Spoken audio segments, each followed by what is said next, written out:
What designations are important for a financial advisor? Anyone can hang out a shingle as a financial planner and may tack on an alphabet soup of letters after their names, but some credentials require a lot more knowledge and experience to obtain than others. The Financial Industry Regulation Authority, FINRA, lists 214 different professional designations and 10 accredited designations. So how do you know which ones really matter for an advisor? A 2019 article from Forbes suggested that there are 3 designations that stand above the rest: the Certified Financial Planner, CFP, the Certified Public Accountant, CPA, the Chartered Financial Analyst, CFA. Let's take a look at the requirements for these certifications. CFP. CFP requires you to have at least a bachelor's degree, complete the CFP education programs, then pass the CFP board exam. Recently, the pass rate was only 62% for this rigorous exam.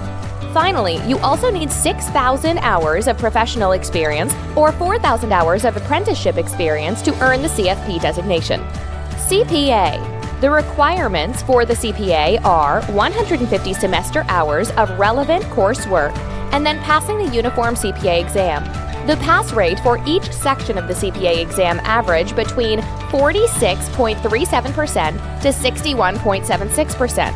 Finally, you need to achieve 2,000 hours of qualified experience before you can use the CPA designation. CFA. The requirements for a CFA are a bachelor's degree or 4 years of work experience. You then need to pass 3 sections of CFA exams, and that has a pass rate average of just 41% to 56%.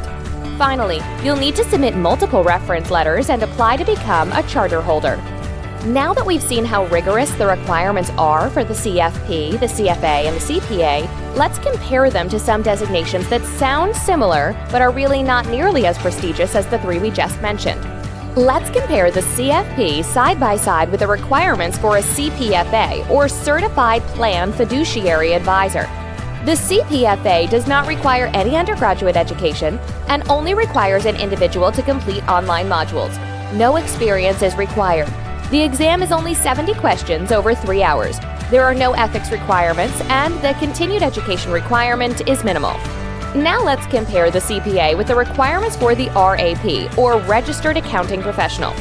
RAP has no education, experience, exam, ethics, or continuing education requirements. The candidate only needs to self-attest to having any license or credential in accounting, or that they simply work in accounting.